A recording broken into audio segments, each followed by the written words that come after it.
The American economy is basically a capitalistic economy, which have important characteristics, namely individual ownership of properties, including houses and lands, business and intellectual properties like songs, poems, books, and inventions.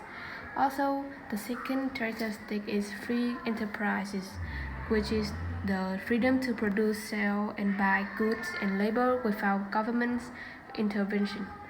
Also, free competitive can help business that succeed to stay in the market, but however, those that fail must leave the market. In a pure capitalistic economy, government is not expected to interfere with the economic enforcement. The government's roles should be limited, for example, provide national defense and make ownership and property protection policies. The government might provide roads and schools that business can't, allowing a business to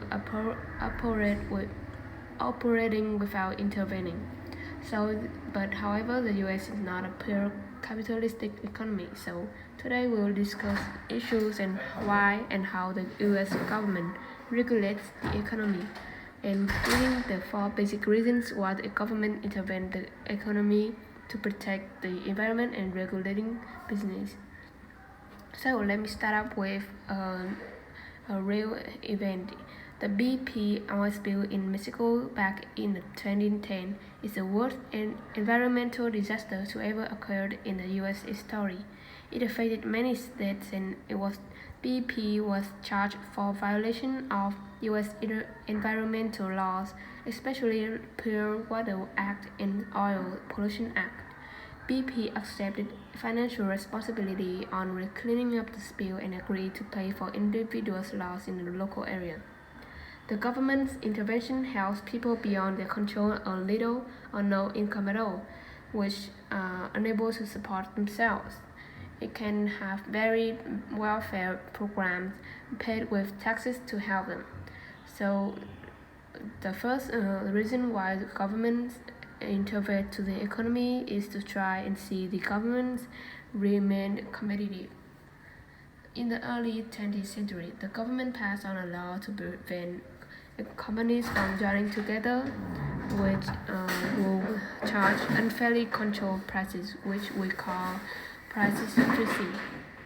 Monopoly regulation law was designed to prevent one company from becoming the only business in its firm, which leave room for competition, and it is be sure to make sure that competition is protected.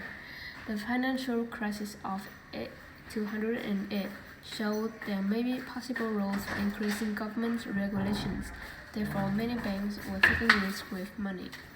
The last reason for the government intervention on the economy is to maintain economic stability. The government used three methods to achieve stability.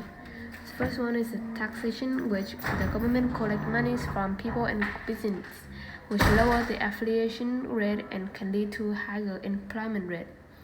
The expenditure is the money that the government spends every year, and it is important to decide how to spend them. It is based on the economic situation. The last one is the controlling interest rate on business loans and borrows, which encourage people to borrow more money for startups and expansion of business. Two major political parties in the U.S. also differ on how they think the government should intervene in the economy. The Republican Party, which favors fewer taxes, less assistance to the poor, which lead to conditions for business growth. However, the Democratic Party is protective of environment and have a better understanding of the needs of the old and poor, which more favor of using taxes. The government roles in the economy can vary from the composition of the government can change every few years depending on the party the president is from and how well the president and the Congress work together.